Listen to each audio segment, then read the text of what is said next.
Bonjour Joanne. Bonjour. Alors, pour commencer ce podcast, j'avais envie de te parler de Bronnie Ware, qui est une Australienne et infirmière en soins palliatifs. Elle a accompagné plusieurs centaines de personnes dans les dernières semaines de leur vie. Elle est touchée par l'authenticité des témoignages, mais aussi bouleversée par leurs similitudes. Alors ce livre, il s'intitule « Les 5 regrets des personnes en fin de vie ». Et le premier en tête de liste, c'est « J'aurais aimé avoir eu le courage de vivre la vie que je voulais vraiment. Fidèle à moi-même, pas celle que les autres attendaient de moi ». Elle nous invite tous à réfléchir sur le sens à donner à sa vie, et c'est le thème qu'on va aborder lors de ce podcast. Alors, est-ce que tout le monde a un sens dans sa vie ?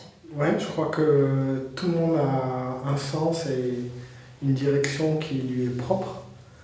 Et c'est vrai, tu vois, dans ce que ces personnes-là ont expérimenté, c'est qu'en fin de vie, on fait un peu le bilan de ce qui s'est passé. Et finalement, il y a plein de fois où, au cours de notre existence, on sent que c'est pas vraiment ça, qu'on n'est pas vraiment à notre place, ou à la bonne place, ou ce qui nous rend heureux. Et au cours de notre existence, on va toujours être à la croisée des chemins entre est-ce que je prends le risque de m'y mettre parce que je vois ce qui est bon pour moi, ou est-ce que j'arrive à me convaincre qu'il faut continuer sur cette voie même si elle ne me convient pas. Et c'est là où effectivement il peut y avoir l'influence des autres, l'influence de son entourage, l'influence de la société, de ce qui doit être fait, du succès et tout ça, qui fait que si tu rates ces différents check-ups au cours de ton existence, quand tu es en fin de vie, tu fais quand même un bilan et tu regardes sur tout ça, et le temps passant et malheureusement la mort approchant, tu es obligé de te rendre compte de certaines choses. Et c'est pour ça que c'est assez triste finalement d'avoir des regrets quand c'est en fin de vie. Parce qu'en fin de vie, tu n'as plus l'opportunité de le changer ou de poser des actions pour aller dans un autre sens. Donc je crois, pour revenir à ta question, je crois qu'on a tous un sens et je crois que profondément, il y a quelque chose en nous il y a un signal d'alerte qui nous montre quand on est dessus ou quand on n'y est pas. Et parfois le sens n'est pas clairement identifié, mais au moins il y a le ressenti. Et le ressenti, ta boussole, c'est toujours la souffrance. Si tu souffres, s'il y a quelque chose, si c'est difficile, si c'est dur, il y a de la peine derrière, c'est ta boussole qui te montre que t'es pas sur ce chemin-là. Alors que quand il y a une espèce de fluidité et d'évidence, tu es sur la bonne boussole. Et des fois, tu le découvres aussi au cours de ton existence, quel est le sens. C'est pas forcément quelque chose qui est défini et un point d'arrivée où c'est là où il faut aller. Mais c'est plutôt un chemin et tu utilises cette boussole pour savoir est-ce que je suis sur le bon chemin ou pas. D'accord. Donc, le trouver le plus tôt possible, c'est toujours mieux. Et donc peut-être il y a des questions qu'on peut se poser pour savoir si déjà actuellement on pense avoir trouvé le sens de sa vie. En fait, si tu regardes bien, quand je disais tout à l'heure, il y a la croisée des chemins. La croisée des chemins, elle commence toujours par le type de question que tu te poses, justement. Parce qu'en gros, tu vas te poser une question si tu souffres. Tant que tu ne souffres pas, tu ne vas pas te poser de question, tu vas continuer. Si tu souffres, à ce moment-là, tu vas te poser une question. Et c'est cette question-là qui va définir où tu vas aller. La plupart des gens vont se poser la question « Comment je vais faire pour ne plus souffrir après ?» Alors qu'il y a un autre type de question qu'on peut se poser, c'est « Pourquoi je souffre ?» C'est deux directions qui n'ont rien à voir. Parce que lorsque je me demande « Comment je vais faire pour ne plus souffrir après ?» je suis focalisé sur les éléments et les événements extérieurs. Je vais essayer de changer ma situation extérieure pour ne plus souffrir. Quand je me pose la question « Pourquoi je souffre ?», là par contre, ça m'amène dans l'introspection. Ça m'amène à regarder en moi qu'est-ce qui se joue. Et donc les réponses qui vont venir à ce moment-là ne vont pas du tout être les mêmes. Parce que si tu restes dans « Qu'est-ce que je dois changer ?», tu vas te rendre compte que tu vas changer des éléments et tu vas expérimenter juste d'autres types de souffrances dans le temps. Alors que si tu te demandes pourquoi tu souffres, là pour le coup tu te mets en position, c'est pas une réponse où tu vas avoir, c'est pas une question pardon, où tu vas avoir une réponse forcément évidente tout de suite, mais en tout cas tu te mets sur ce chemin-là de l'introspection. Et du coup déjà ça change ton expérience. Parce que à ce moment-là tu peux expérimenter que le but de cette existence et de ce chemin, c'est de trouver la réponse à ce pourquoi. et non pas à changer les conditions extérieures. Donc c'est clair que la réponse, elle ne vient pas de manière évidente. Et quel va être le chemin qu'on va pouvoir emprunter pour du coup se rapprocher de cette réponse? Le chemin, c'est là où le chemin il est propre à chacun. Par contre, il y a un plan de route, il y a une méthodologie qui va s'appliquer à tout le monde. Et cette méthodologie, c'est observer dans mon expérience pourquoi je souffre. En regardant le pourquoi, en fait, je vais me mettre en position de comprendre ce qui se joue en moi. Et si je comprends ce qui se joue en moi, je vais pouvoir poser des actions différentes. Et donc mon expérience va être différente. C'est ça qui fait la différence entre être focus sur le process, sur le chemin, et avoir un objectif sur la ligne d'arrivée. Parce que quand je me pose la question de je veux changer les éléments extérieurs, c'est juste qu'à un moment donné, je suis en train de vivre une situation, je souffre, et je suis en train de me dire, ok, je suis en train de souffrir parce que je ne suis pas arrivé encore à la ligne d'arrivée. D'accord ? Et très souvent, il y a des gens, quand ils arrivent à la ligne d'arrivée, ils se rendent compte qu'ils souffrent encore. Donc à ce moment-là, ils se disent, ok, c'est juste que je me suis trompé de course, il faut que je mette une ligne d'arrivée ailleurs. Donc ils repartent dans ce processus de changer les éléments extérieurs. On a tous expérimenté, par exemple, quand on est dans un job qui ne nous plaît pas et qu'on se dit je serai plus heureux quand j'aurai cette promotion. Parce que mon patron, il me saoule et quand j'aurai pris cette place-là, je me sentirai mieux. Ceux qui arrivent se rendent compte qu'il y a d'autres problématiques et que ça n'enlève pas la souffrance en soi. Donc ce n'est pas la course à avoir plus. Tu appellerais comment du coup cette autre course? C'est la course à vivre, j'ai envie de te dire. Parce que si tu n'es focus que sur l'objectif et la ligne d'arrivée, observe aussi que tu n'es pas concentré sur ton expérience pendant le chemin. Parce que tu ne fais que regarder sur cette ligne d'arrivée. Donc en fait, tu rates tout un tas d'informations, d'apprentissages qui sont déjà là et que tu aurais pris si tu étais focus dans cette question de pourquoi je souffre et si tu étais focus dans le process. En gros, si on reprend cette métaphore de la course, c'est de comprendre qu'il n'y a pas un seul chemin avec une ligne d'arrivée, il y a plutôt un terrain de jeu qui est à 360 degrés où il n'y a pas forcément de meilleure course qu'une autre. Et toi, tu es ce personnage au milieu de cette map qui se balade et tant que tu restes focus sur « Ok, je me sens mieux si je vais à gauche, allons à gauche pour voir ce qui se passe. Et si je vais à droite, je ne me sens pas bien, je vais à gauche. » Tant que tu restes sur ça, là, tu es en train de vivre l'expérience juste de la vie. C'est-à-dire qu'il n'y a pas d'objectif dans ton chemin. Et c'est en ça que ça devient intense. Sinon, regarde, je te donne un autre exemple, c'est quand par exemple, les gens ne font des choses que pour en avoir, pour y gagner quelque chose. Par exemple, quelqu'un qui se met à faire du sport, qui va dire, bon, moi je vais faire du sport parce que ça va m'apporter une meilleure santé et je vais me sentir mieux après, ou je vais être plus productif, ou je vais avoir moins de stress. C'est-à-dire qu'il choisit le sport pour un objectif particulier. Mais en réalité, pendant qu'il fait le sport, il n'est pas là. Il est focus que sur son objectif, ce qu'il a à faire. Alors que si tu fais du sport juste pour faire du sport, sans objectif en particulier, et juste en étant là pour ressentir et expérimenter des choses, le résultat va être le même, mais ton expérience va être complètement différente. Parce que pour le coup, tu te sentiras aussi bien de le faire et ce ne sera pas un moment de souffrance pour toi. Ce sera un vrai moment d'expérience intense. Donc c'est aussi de comprendre qu'il y a tout un tas de choses dans notre vie, pour ne pas dire la vie en général, qui n'ont pas besoin d'avoir un but. Comme par exemple chanter ou danser. Pourquoi tu danses? Tu ne danses pas pour aller d'un endroit à un autre sur la piste. Tu danses pour danser. Tu écoutes la musique, tu te laisses aller et tu danses. C'est l'expérience en elle-même. Mais si tu n'es pas capable de danser, de vraiment te lâcher prise et être dans ce moment et que toute ta vie est orientée juste d'aller d'un point à un autre, en fait, tu ne vis pas. C'est un peu le même parallèle quand on regarde, on se projette, on pense que les autres regardent comment on danse et on ne profite pas forcément de la danse en elle-même, quoi. Et donc tout ça, ça revient un peu à profiter de l'instant présent. Et ce qui nous empêche souvent d'être dans cet instant présent, c'est à la fois de se fixer des objectifs, mais c'est aussi ces pensées tout le temps dans notre tête qui viennent nous éloigner de cet instant présent. Est-ce que dans cette dynamique, tu as quelques conseils du coup pour se reconcentrer du coup sur la vie et l'intensité du moment présent et pas sur les projections de ce qu'on veut?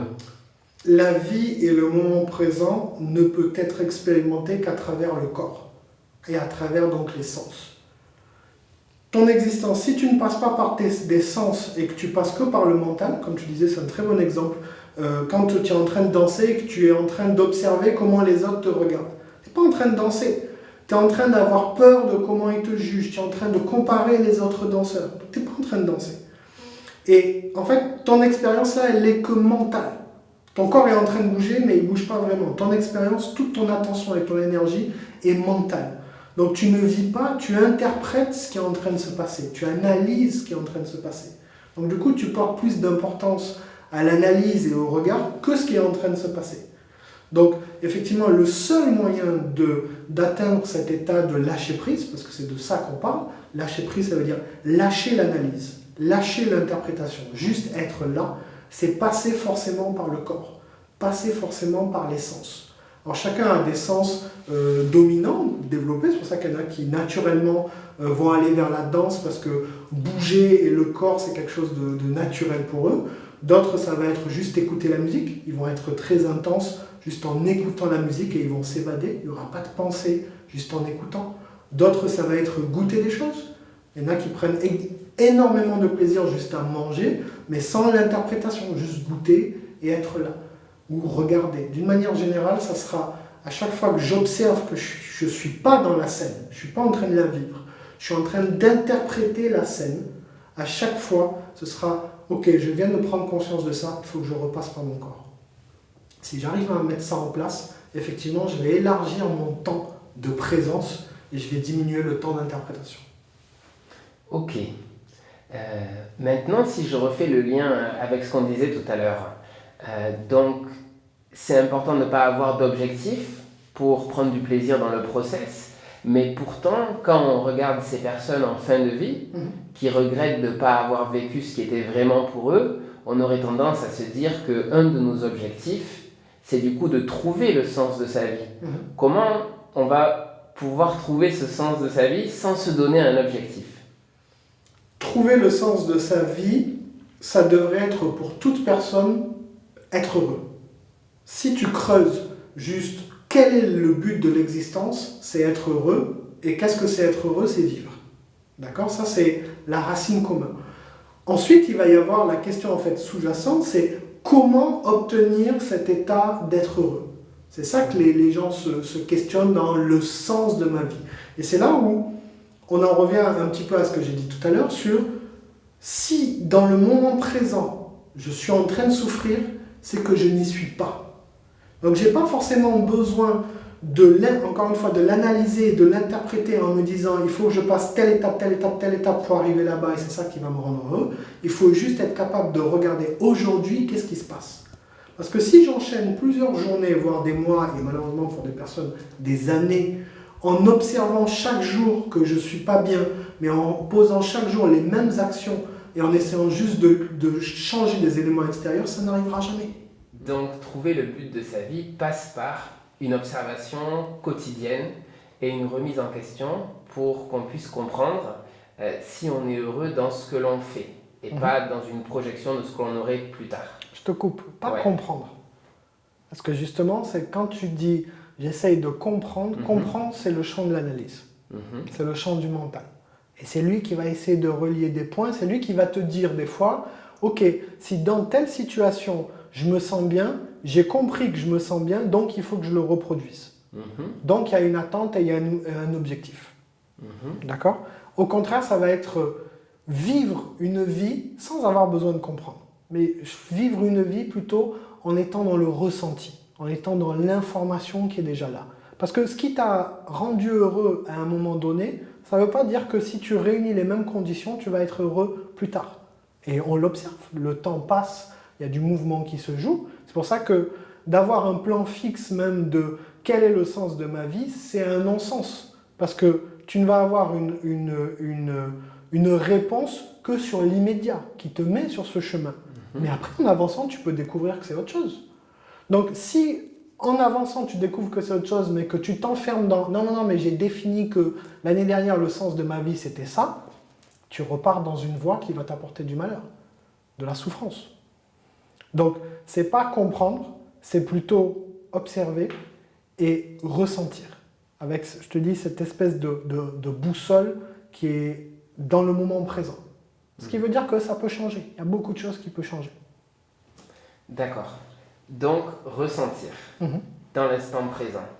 Comment ne pas faire comment faire la différence entre je ressens que c'est du bonheur et en fait autre chose qui viendrait juste peut-être nourrir un de mes besoins de reconnaissance ou un plaisir qui pourrait être moins profond. Il y a une vraie différence entre le bonheur et la satisfaction. Ce que tu as défini, d'ailleurs, tu as utilisé le mot plaisir, tu as utilisé les mots reconnaissance. Effectivement, ça, c'est du domaine de la satisfaction. Parce que ça veut dire, je me suis fixé un objectif, ou des fois même pas, mais en fait, j'expérimente quelque chose qui m'apporte une joie instantanée, du plaisir, et ensuite, en fait, ça va partir. Tout ce qui est du domaine du plaisir ne peut pas durer dans le temps. C'est pour ça que même si tu prends ton plus grand plaisir, si c'est manger tel plat que tu le manges tous les jours, au bout de 6 mois, c'est plus un plaisir, même avant 6 mois. Donc, dans tous les cas, quel que soit ton plaisir, il ne peut pas perdurer. Donc, la première chose déjà qui te fait la différence entre le bonheur et la satisfaction, c'est la durée. Le bonheur, s'il est expérimenté et si tu restes dans le moment présent, il n'y a aucune raison en fait qu'il sorte. Puisqu'il ne dépend pas des éléments extérieurs, il dépend que de toi. Tous les plaisirs dépendent des éléments extérieurs. Donc, sur ce chemin-là, forcément, quand le temps va passer, le plaisir va décliner, voire même il peut devenir souffrance. Mais du coup, tu me déranges un peu dans le sens où quand j'expérimente du bonheur dans la danse, quand j'arrive à débrancher le mental et à profiter du corps et de l'instant présent, c'est quand même quelque chose qui va s'arrêter quand je vais arrêter de danser. Donc comment est-ce que je fais cette part des choses entre ce bonheur qui va s'arrêter lié à une activité et le bonheur que tu dirais qu'on peut expérimenter pendant longtemps? Ton bonheur, il est toujours lié à une activité. Que ce soit une activité extérieure qu'intérieure. Tu peux être parfaitement heureux juste en étant là et en méditant, par exemple. Donc, il y a toujours, de toute façon, étant donné qu'on est dans un corps, il y a toujours une expérience avec quelque chose. D'accord ? Par contre, dans ton exemple de la danse, tu as été heureux et tu es heureux parce que dans ce moment-là, tu as lâché prise et tu étais parfaitement dans ce moment. Donc, tant que tu danses, tu es dans ce moment de bonheur. La seule différence, c'est quand tu vas arrêter de danser, c'est quelle va être ton expérience après, tout de suite après. Si tu continues à être bien, parce que tu es là et que juste la fête est finie et tu passes à autre chose, il n'y a aucun problème. Si par contre, dès que tu finis, tu passes dans l'analyse, c'est-à-dire tu dis « Waouh, en fait, ça me fait du bien de danser. Maintenant, 3 fois par semaine, je vais aller danser parce que si je danse, je vais avoir du plaisir. » C'est là où tu repars dans le domaine de la satisfaction et du plaisir. Et c'est là d'ailleurs que tu vas expérimenter que des fois, tu t'es programmé une soirée de danse, mais en fait, c'est pas agréable. Parce que dans le moment, peut-être que ton corps et ce dont tu avais besoin, c'était pas danser. Ça pourrait être discuter avec des personnes. Donc si tu n'écoutes pas à ce moment-là, tu es dans une discussion qui est intense, tu es pleinement là avec quelqu'un, mais que tu te dis, bon, il faut quand même, l'heure passe, il faut que je danse. Et que tu quittes ce moment présent qui t'apporte ce bonheur pour aller faire une activité, tu es reparti dans le monde de la satisfaction. Et tu as coupé ce qui était en train de se passer. D'accord. J'aimerais qu'on creuse du coup, parce qu'à l'école, on apprend beaucoup du coup à raisonner, à réfléchir. Maintenant, on comprend qu'il faut avoir cette capacité à s'observer dans le ressenti. Et que ça va être ça aussi notre lanterne, notre guide pour aller vers... pour trouver le sens de sa vie. Est-ce qu'on peut creuser un peu cette partie ressentie qu'on n'a pas du tout développée du coup? Comment avoir plus de ressenti et comment du coup être dirigé dans cette bonne direction? Ok. Ton outil de ressenti, c'est ton corps. avant tout. Donc, comme tu l'as dit, on a été éduqué et de plus en plus formaté à utiliser notre mental. Et on le développe et on devient bon dans ça. Mais c'est deux mondes qui n'ont rien à voir. Et quelque part, tu ne peux pas être bon dans les deux. Il faut faire un choix. Donc, si tu développes ton mental et ta capacité d'analyse, ça veut dire que tu détériores ta capacité de connexion à ton corps.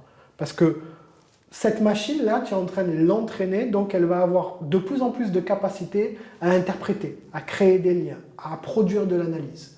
C'est pour ça que plus tu es dans le mental, plus tu vas avoir du mal même à rester juste dans le silence. Le silence va être quelque chose de très perturbant. Parce que la machine s'étant emballée, tu ne peux pas juste la mettre en pause. Tu n'y arriveras pas.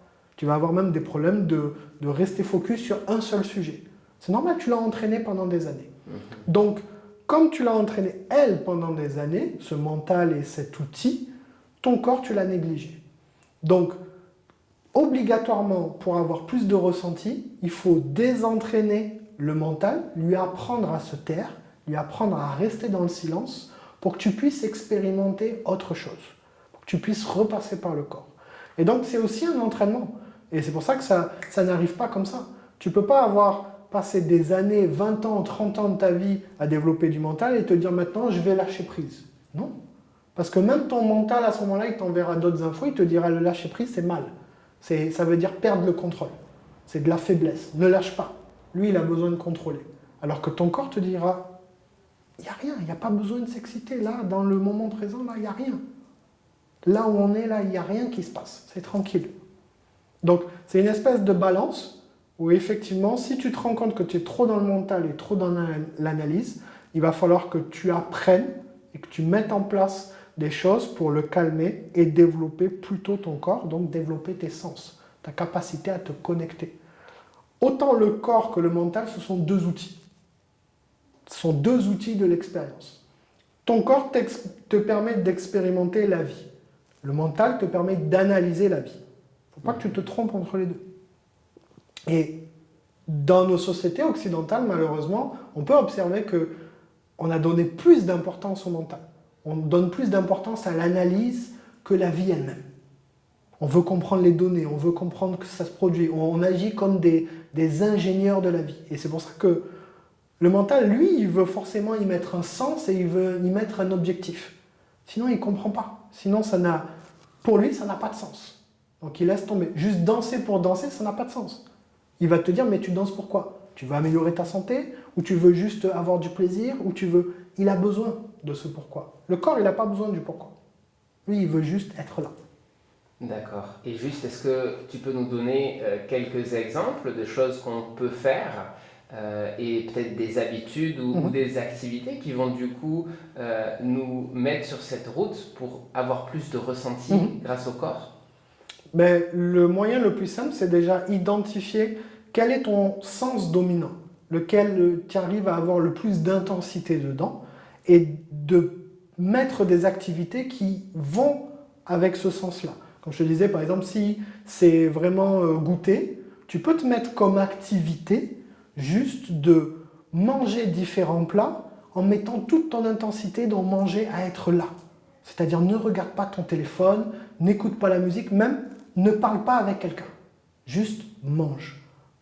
Prends l'habitude de mettre de l'intensité dans tout ce que tu fais dans tes sens. Et ça va être un moment très dérangeant pour ton mental parce qu'il ne va pas accepter ce silence à ce moment-là. Il va tout de suite mettre de l'interprétation. Mais pourquoi il y a ce goût? Mais si je... Non. Et c'est là, à chaque fois, que tu vas être obligé de lui dire quelque part, reste tranquille, je repasse par, je goûte, j'essaye de ressentir qu'est-ce que cet aliment produit chez moi. Donc ça va être à chaque fois, choisis ton sens, il n'y a pas de, encore une fois là c'est un vaste terrain de jeu, choisis ton sens, c'est le corps, j'aime beaucoup par exemple la marche, c'est quelque chose où les gens se connectent très facilement, si tu arrives juste à marcher pour marcher, pareil, faire une balade en forêt par exemple, mais sans destination. Pas aller d'un point à l'autre, juste marcher. Et porte ton attention sur tous tes pas. Porte ton attention sur tout ce que tu vois autour de toi, ce que tu sens. Donc ne serait-ce que te positionner dans la nature va déjà développer tous tes sens. Mais ne te fixe pas d'objectif. Ton seul objectif, c'est de mettre un cadre, de dire pendant 1 heure de temps, par exemple, je marche. Et sans destination, juste pour marcher. Et là, c'est déjà un entraînement pour le mental à se taire et c'est un entraînement pour le corps à rester connecté là. Ok, donc pour trouver le sens de sa vie, ça passe par ses sens. Et donc ça fait sens. Ok. Tu disais que cette remise en question vient au moment de la souffrance. Ouais. Est-ce qu'il est possible d'anticiper ça pour pas forcément vivre la souffrance ou ces cycles que beaucoup d'entre nous peuvent expérimenter? Faire la prévention de la souffrance, c'est créer de l'anxiété. Donc déjà, non. Tu ne peux pas anticiper à l'avance ce qui va t'apporter du plaisir ou ce qui va t'apporter de la souffrance. Parce que si tu veux anticiper, tu sors du moment présent, tu sors du ressenti et tu vas dans le monde intellectuel et tu vas dans le monde de la projection. Et donc du moment que tu projettes, tu vas créer, là tu vas ressentir de l'anxiété parce que tu ne veux pas souffrir. Par contre, ce que tu es en train de vivre, c'est que tu es anxieux d'une situation qui n'existe pas. D'une situation que tu as projetée à 100%. Donc, au contraire, si tu arrives à développer ta capacité à rester là, il n'y aura pas d'anxiété parce qu'il n'y aura pas de projection. Il n'y a pas de point final où il n'y a pas de ligne d'arrivée. Et donc, tu ne seras pas dans l'analyse de dire de la même manière, de dire, ok, si dans telle situation j'ai souffert, il ne faut pas que je reproduise telle ou telle action pour ne pas souffrir demain. Même ça, ce n'est pas vrai. Parce que tu peux avoir aussi une situation qui est similaire et qui demain ne te fait pas souffrir. C'est ton évolution personnelle qui va définir ton expérience. Observe par exemple, toi dans ta vie, il y a peut-être des fois où il y a 2 ans, on te dit quelque chose, ça va t'énerver, et 2 ans après, tu as évolué, on te le dit, ça ne te fait rien. Si tu es dans une situation où tu expérimentes de la souffrance, bouge. N'accepte pas d'y rester. D'ailleurs, les gens disent j'ai accepté ma situation. C'est jamais le cas. Lorsqu'on expérimente de la souffrance, on est résigné. Il y a une vraie différence entre la résignation et l'acceptation. Être résigné, ça veut dire je suis dans la souffrance et je me dis que ça ne pourra pas être autrement et que je dois apprendre à faire avec. C'est ces personnes qui se sont dit ça au cours de leur existence qui ont des regrets en fin de vie. Ce sont eux qui témoignent en fin de vie que j'aurais dû faire autrement. Donc ça aussi, c'est une bonne observation. Est-ce qu'aujourd'hui, dans le moment présent, je suis en train de me résigner à quelque chose ou j'accepte ma situation? Si c'est de l'acceptation, il n'y a pas de souffrance. Ça se passe avec douceur et fluidité. D'accord. Cette frontière entre la résignation et l'acceptation, est-ce que tu peux encore mettre l'accent sur comment ne pas se tromper entre les deux? Si je souffre et que je pose aucune action qui potentiellement m'amène dans un autre sens, c'est que je suis résigné. Déjà, observe ça. Parce que c'est très facile d'observer qu'on souffre. Ça, tout le monde sait le faire. Par contre, si tout de suite, les premières pensées sont « Ok, mais je dois apprendre à faire avec, mais c'est pas si mal que ça ». Tu vois, ça c'est vraiment une pensée que le mental crée sur la résignation. Il te dit « Oui, tout n'est pas tout rose, mais il y a ça qui est pas mal ». Tu vois, ce type de pensée-là, c'est une forme de résignation. Parce que quelque part, ça sous-entend qu'on ne peut pas être pleinement heureux. Et même ça, il y a beaucoup de gens en fait qui vivent une existence où ils vont venir challenger ça, ils vont dire « Ouais, non, mais le bonheur où tout est parfait, ça n'existe pas. » Ah bon ? On l'entend souvent ça. On l'entend souvent. Ok, mais en fait, est-ce que tu peux dire ça si tu ne l'as pas expérimenté? Les gens qui disent ça, je peux comprendre qu'ils disent ça, parce qu'ils n'ont jamais expérimenté cet état. Donc pour eux, ce n'est même pas accessible, parce qu'ils ont toujours fait le choix de la résignation. Donc ils vont venir t'expliquer même, si tu es très positif et que tu cherches le bonheur, ils vont venir te décourager à ça. Ils vont te dire, non mais arrête, tu perds ton temps. Apprends à faire avec. Tu ne pourras pas tout avoir. Fais des compromis. Tu vois ce genre de phrase? Fais des compromis. Ça t'amène à la résignation. Par contre, si j'observe juste que je souffre et que ça ne me convient pas, et que je suis radical dans mes actions, c'est l'action qui fait la différence, parce que ce n'est pas juste de se le dire. C'est de dire, je n'accepte pas, donc qu'est-ce que je fais différemment aujourd'hui?